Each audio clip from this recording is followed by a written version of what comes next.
Telugu Desam party అధ్యక్షులు నారా చంద్రబాబు నాయుడు గారు, Janasena party అధినేత పవన్ కళ్యాణ్ గారు, అలాగే ఆంధ్రప్రదేశ్ భారతీయ జనతా పార్టీ అధ్యక్షులైనటువంటి మాధవ్ గారు, వీరు ముగ్గురు అత్యవసర సమావేశం అయ్యారు.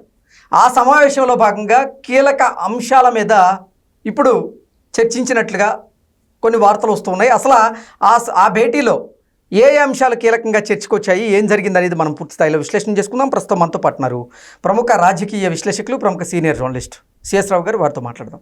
సార్ నమస్తే. సార్ నమస్తే. చంద్రబాబు గారు, పవన్ కళ్యాణ్ గారు, మాధవ్ గారు ఈ ముగ్గురు కూడా అత్యవసరంగా సమావేశం ఏర్పాటు చేశారు. ఆ సమావేశంలో భేటీ అవ్వడం జరిగింది. ఏంటి సార్, ఏ అంశాలు ప్రధానంగా ఆ సమావేశంలో చర్చకొచ్చి ఉండొచ్చు అంటే ఏం చెప్తారు? ఇప్పుడు వీళ్ళు ముగ్గురు సమావేశం అయ్యారంటే రాష్ట్రంలో పరిస్థితి తీవ్రంగా ఉంది, సీరియస్గా ఉంది అనేది మనం అర్థం చేసుకోవచ్చు. ఏ కోణంలో నుంచి సీరియస్గా ఉన్నది అని అంటే కులాలకు సంబంధించినటువంటి విద్వేషాలు రెచ్చగొట్టేటువంటి ప్రయత్నం జరుగుతుంది అనేది ఇంటెలిజెన్స్ రిపోర్టు వచ్చిన తర్వాతనే వాళ్ళు సమావేశం అయ్యి ఉంటారు. లేదంటే అంత ఈజీగా మూడు పార్టీలకు సంబంధించి ఇమీడియట్గా ఎమర్జెన్సీగా సమావేశం అయ్యి ముగ్గురు కలిసి ప్రెస్ మీట్ పెట్టాల్సినంత నెసెసిటీ ఇప్పుడు ఏమొచ్చింది? ఓకే, సిబిఐ రిపోర్ట్ ఇచ్చింది, ఛార్జ్షీట్ వేసింది, కోర్టులో ఏం చెప్పిద్దో తెలియాలి, ఇంకా తెలియలేదు. నిన్న కాక మొన్న క్యాబినెట్ సమావేశం జరిగింది. నిన్న పవన్ కళ్యాణ్ గారు, చంద్రబాబు నాయుడు గారు సమావేశం అయ్యారు. వితిన్ అవర్స్ మళ్ళా మూడు పార్టీలు, బీజేపీ, జనసేన, తెలుగుదేశం పార్టీ కలిసి మీటింగ్, మూడు పార్టీలకు సంబంధించిన అధినేతలు సమావేశం అయ్యి ముగ్గురు కలిసి ప్రెస్ ముందుకు వచ్చి వివరించాల్సినటువంటి అవసరం ఎందుకు వచ్చింది అని అంటే ఖచ్చితంగా ఇంటెలిజెన్స్ రిపోర్ట్ ఏదో సీరియస్గా అలర్ట్ చేసి ఉంటుంది. అలర్ట్ చేయకపోతే రారు, అంత తొందరగా రారు. ఏం అలర్ట్ చేసి ఉంటుంది అని అంటే గత కొన్ని రోజులుగా జరుగుతున్నటువంటి పరిణామాలు, జరగబోయేటువంటి పరిణామాలని అనాలిసిస్ చేస్తుంది ఇంటెలిజెన్స్ ఎప్పుడు కూడా. సెంట్రల్ ఇంటెలిజెన్స్ కానీ స్టేట్ ఇంటెలిజెన్స్ కానీ. రీసెంట్గా జరిగినటువంటి పరిణామం ఏంటి? కాపు ప్లస్ దళిత కాంబినేషన్లో రాజ్యాధికారం కావాలని చెప్పి ఒక నినాదం వచ్చింది. అవునా? అవును. ఎవరు చేశారు అది? సునీల్ కుమార్ ఐపీఎస్ ఆయన చేసినటువంటి ఒక నినాదం. దానికి సంబంధించి మళ్ళీ వైజాగ్లో ఏదో మీటింగ్ జరిగింది. దాదాపు ఒక 4 రోజుల పాటు ఆ కార్యక్రమం జరిగింది. మీరు పవన్ కళ్యాణ్ గారు మీరు వచ్చేసేయండి, లేదంటే కాపులు వచ్చేసేయండి, కాపులకి మేము ముఖ్యమంత్రి పదం ఫస్ట్ హాఫ్లో ఇస్తాం, సెకండ్ హాఫ్లో దళితులకి ఇవ్వండి, ఈ కాంబినేషన్లో మనం రాజ్యాధికారాన్ని స్టేజ్కి ఇచ్చుకుని మీరు వచ్చేసేయండి అని చెప్పేసి ఆయన కాపులకి ఒక పిలుపునిచ్చారు. ఆయన ఐపీఎస్ అధికారి. అది కొన్ని రోజుల పాటు నడిపించారు. అంటే కాపు దళిత కాంబినేషన్ అనేది ఒకటి తీసుకొచ్చారు. ఇప్పుడు ఏం చేశారు? ఇప్పుడు ఈ ఎపిసోడ్లో నెయ్యి కల్తీ విషయంలో ఏం చేశారు వీళ్ళు? నెయ్యి కల్తీది ఒకటో జరుగుతుంది. నెయ్యి కల్తీ విషయంలో మళ్ళీ కులాలకు సంబంధించినటువంటి కోణాన్ని బయట తీశారు. అంతకుముందు కందుకూరులో జరిగినటువంటి ఒక మర్డర్కి సంబంధించి కుల కోణాన్ని ఆపాదించారు. అంటే ఏ ఇన్సిడెంట్ జరిగినా దాన్ని కుల కోణం నుంచి ఫోకస్ చేస్తున్నారు సమాజంలోకి, ఆంధ్రప్రదేశ్ సమాజంలోకి. ఈ కుల కోణాన్ని తీసుకెళ్ళి కులానికి సంబంధించినటువంటి విద్వేషాలు, లేదంటే కులానికి సంబంధించిన అంతరాలు క్రియేట్ చేసేదానికి ప్రయత్నం జరుగుతుంది అనేటువంటి సీరియస్ సంకేతాలు బహుశా ఇంటెలిజెన్స్ ఇచ్చి ఉండొచ్చు. ఓకే, లేదంటే మూడు పార్టీకి సంబంధించిన అధినేతలు అంత ఎమర్జెన్సీగా సమావేశమయ్యి ముగ్గురు కలిసి ఒక వేదిక మీద ప్రెస్ మీట్ పెట్టాల్సినంత నెసెసిటీ, అంత వాతావరణం ఆంధ్రప్రదేశ్లో లేదు. ఓకే, డెవలప్మెంట్ జరుగుతుంది. ఇవాళ సహకార సంఘాలకు సంబంధించిన మీటింగ్ ఏదో జరుగుతుంది. క్వాంటమ్ సెంటర్స్కి శంకుస్థాపన కార్యక్రమం, బిల్ గేట్స్ రాబోతున్నాడు. ఏఐ టెక్నాలజీ, ఏఐ డేటా సెంటర్కి సంబంధించిన శంకుస్థాపన కార్యక్రమాలు ఇవన్నీ జరుగుతున్నాయి. డెవలప్మెంట్ చాలా వేగంగా డెవలప్మెంట్కి సంబంధించినటువంటి కార్యక్రమాలు జరుగుతున్నప్పుడు వాటి మీద ఫోకస్ చేసి వాటి గురించి మాట్లాడకుండా వీటి గురించి ఎందుకు మాట్లాడుతున్నారంటే దానికన్నా కూడా ఇది ఏదో ప్రమాదం పొంచి ఉందని. Very simple. సో కాబట్టి ఏం ప్రమాదం పొంచి ఉంది అని అంటే గత చరిత్ర నేను క్లుప్తంగా చెప్పాను. ఇప్పుడు తాజాగా జరిగినటువంటి ఎపిసోడ్లో ఏంటి? నెయ్యి కల్తీ అనేది ప్రధానమైనటువంటి ఇష్యూ. నెయ్యి కల్తీ జరిగిందని ఎవరు చెప్పారు? సిబిఐ చెప్పింది. మనం తెలుగుదేశం పార్టీ కూటమి చెప్పలేదు కదా. వైవి సుబ్బారెడ్డి గారు సుప్రీంకోర్టుకి పిటిషన్ వేస్తే సుప్రీంకోర్టు ఆర్డర్ మేరకు సిబిఐ వాళ్ళు వేశారు కదా. సిబిఐ వాళ్ళే చెప్పారు ఇది ఫక్త్ నెయ్యి కల్తీ, దీంట్లో చుక్క పాలు లేకుండా నెయ్యిని తయారు చేశారు ఇది అని చెప్పారు కదా.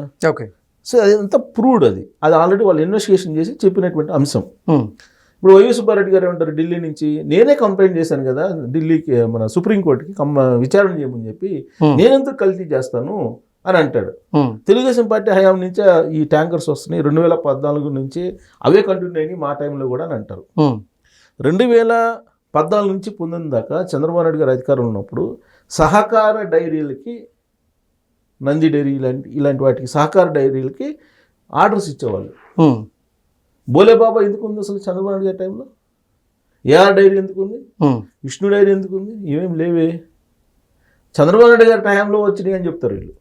అసలు మీరు సడలించింది ఎప్పుడు? నామ్స్ 2020లో సడలించడానికి మీరు రెడీ అయ్యారు.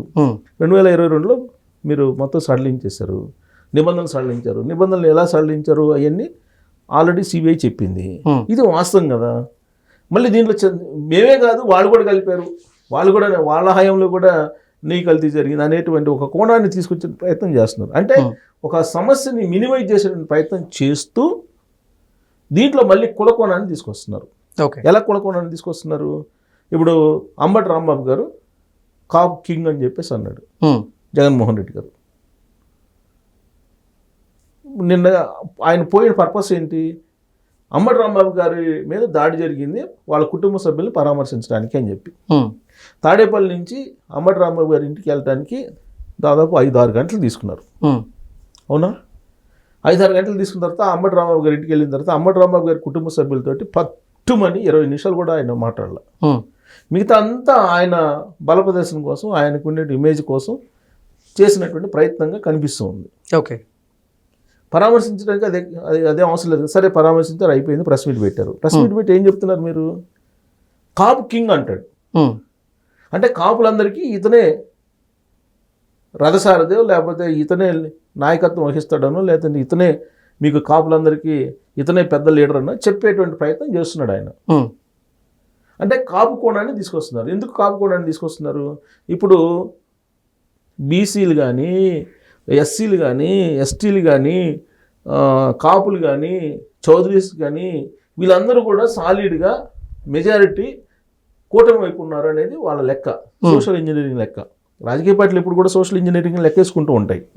సో ఇప్పుడు ఈ కూటమి ఇలానే ఉంటే రాబోయే రోజుల్లో అధికారం అనేది కంటి చూపు మేరలో కనపడదు అనేటువంటిది బహుశా ఐపాక్ లాంటి సమస్యలు ఇచ్చినటువంటి రిపోర్ట్ అయి ఉండొచ్చు.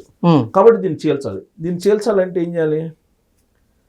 దాన్ని కాపువాదం తీసుకురావాలి, అలాగే బీసీలను దూరం జరపాలి. 2019 ఎన్నికల్లో జగన్మోహన్ రెడ్డి గారు గెలవడానికి కీలకంగా పనిచేసినటువంటి వాళ్ళు ఎవరు అంటే ప్రధానంగా కలిసి వచ్చిన ఓట్ బ్యాంక్ ఏంటంటే BC vote bank. BC vote bank ఎప్పుడు కూడా సాలిడ్గా తెలుగుదేశం పార్టీకి ఉంటుంది, మెజారిటీ. ఇప్పుడు ఆ బీసీలు ఏంటి, అన్రెస్ట్గా ఉన్నారు కూటమిలో అనేటువంటిది ఒక సంకేతం సర్వేల రూపంలో. ఇప్పుడు కాపుల్ని ఎలివేట్ చేయాలి. ఎందుకు? పవన్ కళ్యాణ్ గారు కూటమిలో ఉన్నారు కాబట్టి ఇటువైపు నుంచి కాపుల్ని కాపాడుకోవాలి, బీసీలని అటువైపు నుంచి తీసుకొచ్చుకోవాలి. అదర్వైజ్ 2029 ఎలక్షన్లో వాళ్ళు ఆశించినట్టు ఫలితం రావడానికి కష్టం. సో కాబట్టి ఆ దిశగా ఏ ఇన్సిడెంట్ జరిగినా దాన్ని కులకోణంలో నుంచి తీసుకెళ్లేటువంటి ప్రయత్నం చేస్తూ ఉన్నారు. నిన్న అదే కనిపించింది. సో కాబట్టి అందుకే సీరియస్గా ఉంది కాబట్టి ఇష్యూ, ఇలా ఎమర్జెన్సీ మీటింగ్ ఏర్పాటు చేసుకున్నారు. కులకోణం, మతకోణం, ఇప్పుడు నెయ్యికి సంబంధించి దీంట్లో మతకోణం ఏమి లేదు. పవన్ కళ్యాణ్ గారు కూడా ప్రెస్ మీట్లో అదే చెప్పారు, మతకోణం ఏం లేదు దీంట్లో. ఉన్న కోణం వల్ల కులకోణాన్ని తీసుకొచ్చారు వీళ్ళు. ఎవరు? వైఎస్ఆర్ కాంగ్రెస్ పార్టీకి సంబంధించినటువంటి వాళ్ళు అనేది తెలుగుదేశం పార్టీ వాళ్ళు చెబుతున్నారు. మతకోణం లేదు. ఎందుకని? దీంట్లో నిందితులందరూ కూడా హిందువులే. ఇప్పుడు కెమికల్ సరఫరా చేసిన వాళ్ళు కానీ, లేదంటే సుగంధ పదార్థాలు తయారు చేసిన సప్లై చేసినటువంటి వాళ్ళు కానీ వీళ్ళందరూ హిందువులే, ఎవరు హిందూయేతర వాళ్ళు లేరు. సో కాబట్టి మత ప్రస్తావన లేదు. మరి ఈ ఇష్యూలో ఏం తీసుకురావాలి? రాజకీయ లబ్ధి కోసం కులకోణాన్ని తీసుకురావాలి. ఎందుకని కులకోణాన్ని తీసుకొచ్చారు.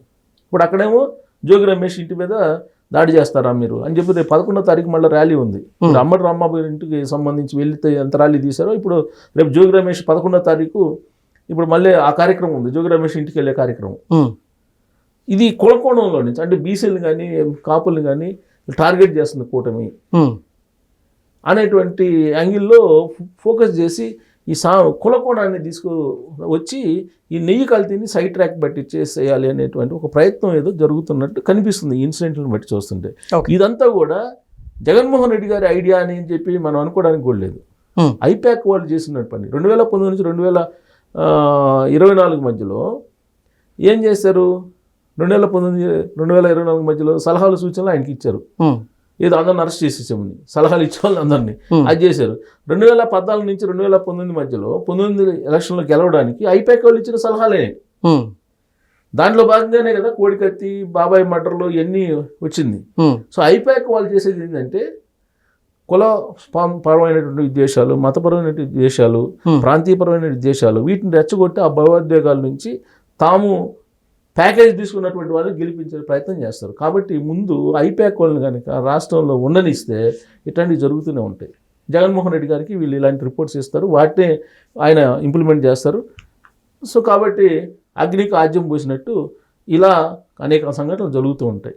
అలాంటి సంఘటనలు జరుగుతాయి కాబట్టి ముందే ఇంటెలిజెన్స్ గమనించి హింట్ ఇచ్చారు. కాబట్టి వీళ్ళు అత్యవసరంగా మీటింగ్ పెట్టుకొని దాన్ని అక్కడికక్కడ సెటరైట్ చేసేటువంటి ప్రయత్నం, లా అండ్ ఆర్డర్ కంట్రోల్ పెట్టడంతో పాటు ఆంధ్రప్రదేశ్ ప్రశాంతంగా ఉందని చెప్పేటువంటి ప్రయత్నం చేస్తున్నారు. ఎందుకంటే ఆ విధమైన ప్రయత్నం చేయకపోతే దానికి ఇప్పుడు వరకు ఉన్నటువంటి గుడ్ విల్ ఏదైతే ఉందో అది పోతుంది, పెట్టుబడిదారులు వచ్చే అవకాశం లేదు. అందుకని చంద్రబాబు నాయుడు గారు ముందుగానే ఇంటెలిజెన్స్ రిపోర్ట్ బేస్ చేసుకొని బహుశా ముగ్గురితోటి ప్రెస్ మీట్ పెడితే ఈ ఇష్యూకి శాశ్వత ఫుల్ స్టాప్ పెట్టచ్చు అనే ఉద్దేశంతో బహుశా ముగ్గురు అత్యవసరంగా మీడియా ముందుకు వచ్చి ఉంటారని మనం అనుకోవడానికి ఛాన్స్ ఉంది. Okay sir, thank you so much.